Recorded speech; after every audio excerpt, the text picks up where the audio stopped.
শীত আসলেই ভ্রমণ পিপাসুরা বেরিয়ে পড়েন ভ্রমণের উদ্দেশ্যে। আর সেই ভ্রমণ যদি হয় পাহাড়ে, তাহলে তো কোনো কথাই নেই। উত্তরবঙ্গের মধ্যে এমন অনেক জায়গা আছে যেখানে গেলে প্রকৃতির সঙ্গে বন্ধুত্ব পাতাতে পারবেন আপনি। আর সেই সব জায়গাগুলির মধ্যে একটি জনপ্রিয় জায়গা হলো জঙ্গবীরধুরা, যা ভারত নেপাল সীমান্তে অবস্থিত দার্জিলিং জেলার শিয়ক চা বাগানের মধ্যে রয়েছে। এই ছোট্ট গ্রামের কাঠের তৈরি হোমস্টের মধ্যে থাকতে বড়ই ভালো লাগবে আপনার। হোমস্টের জানালা খুললেই দূরে সবুজ পাহাড়, যা দেখে মনের সব দুঃখ কষ্ট নিমেষের মধ্যে দূরে সরে যায়। কাঠ ও বাঁশ এবং পাইন চাল দিয়ে তৈরি এই হোমস্টেগুলির মধ্যে থাকা এবং খাওয়ার সুবন্দোবস্ত আছে।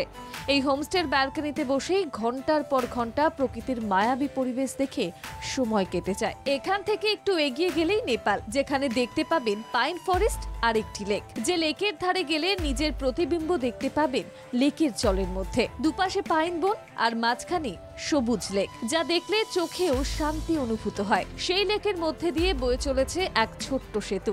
সেই সেতু পেরোলেই রয়েছে একটি বিশ্রাম কক্ষ। প্রকৃতির মাঝে পাখিদের কলতান শুনে মাঝে মধ্যে হারিয়ে যেতে ইচ্ছে করবে আপনার। চারিদিকে পাইনের বন দেখে মনে হবে যেন কাশ্মীরের গুলমার্গে এসে পৌঁছে গেছেন আপনি। এই পাহাড়ি গ্রামে এসে পথ চলতে চলতে দেখতে পাবেন নানা ধরনের কমলা লেবুর গাছ, যা দেখে জিভে জল আসতে বাধ্য। গ্রামের পাহাড়ি পথ ধরে হাঁটলে দেখতে পাওয়া যায় একটি জলপ্রপাত। উঁচু থেকে আপন গতিপথে বয়ে চলেছে এই জলপ্রপাত। এই জলপ্রপাতের স্থানীয় নাম শোভা জলপ্রপাত। কাছেই রয়েছে শিয়ক চা বাগান, সারি সারি চা পাতার গাছ, আর সেই পাতার ঘ্রাণ নেওয়া। কখনো পাতা ছিঁড়ে সেই পাতা দিয়ে রুমে ফিরে এসে ভালো করে পর্যবেক্ষণ করা, সে এক অন্য অনুভূতি। শিলিগুড়ি থেকে গ্রামের দূরত্ব 58 কিলোমিটার।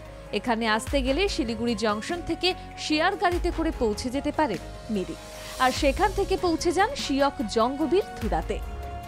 ব্যুরো রিপোর্ট, বাংলা জাগো।